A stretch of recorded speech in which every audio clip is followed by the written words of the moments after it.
I think I got most of sort of the top-level national stuff from these guys. Right. Can you talk a little bit about, what you perceived within the building and reaction over the course of this week, and how you've talked to students? Excellent question.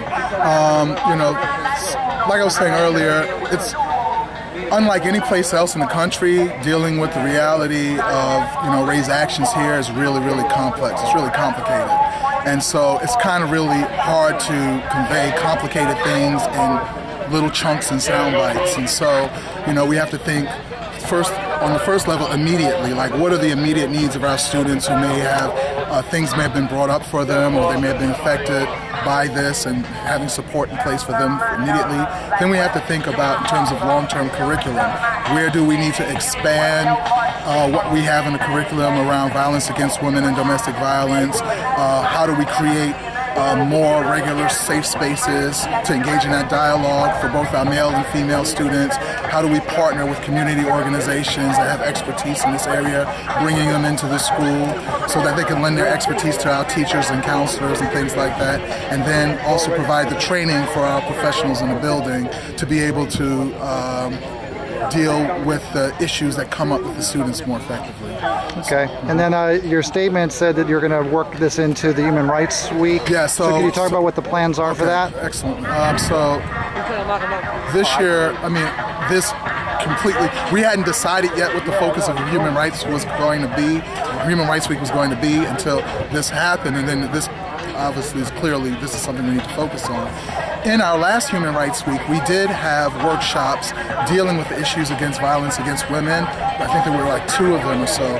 But now this will be the theme of this year's Human Rights Week. So we're reaching out to organizations like Sisters Place. We have Girls Inc. They're now housed inside of our building as a partner with us, and other organizations that have expertise in this area to really come up with a series. And the unique thing about our Human Rights Week is most of it is student generated. So like last year, we had the student organizations from all across the school. We met weekly where they thought of plans in terms of films, workshops, roundtables, assemblies, and things like that. So we're going to bring them back together again so they can think about, because the best people articulate what the kids need are the kids. So we're going to go through that process again. And so, and Human Rights Week will be in the spring, and around April is probably when it will be happening. And so we haven't brought the kids together yet to do that process because we've only had 1 week of school. So we're going to be doing that process. Now, that'll be your last question. Okay. The students have had a unique opportunity, maybe not the preferred opportunity, to be in sort of the eye of a media hurricane, right? So that's really interesting, right? Because they normally see stuff on TV, but now they're getting to see it from the inside, and they have a very different view, personal experience. So what would you say, or what are you looking to do or communicate to the kids about that aspect with all the attention and the media? And it's difficult for a kid to navigate that, right? And so they've been asked to do that, like, people coming up to them, asking their opinions about things, and they're speaking from their emotion, right? We have the job of teaching them beyond their emotion, right? So a lot of what we hear coming from the students is, particularly the students who have had personal relationships with Ray Rice and have benefited from his generosity with our programs here. They're speaking from an emotional place.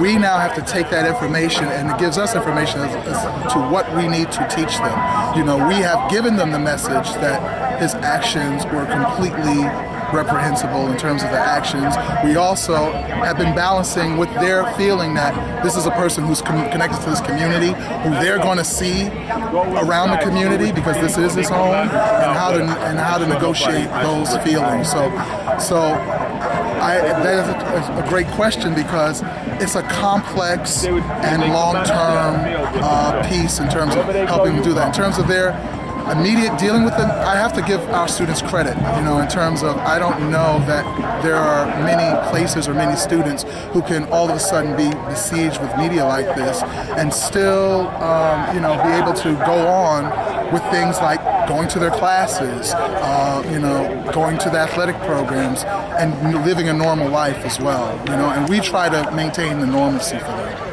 And last question pick? No, that's it. Who's going to win the Bob. game? New Rochelle Okay. Huguenots.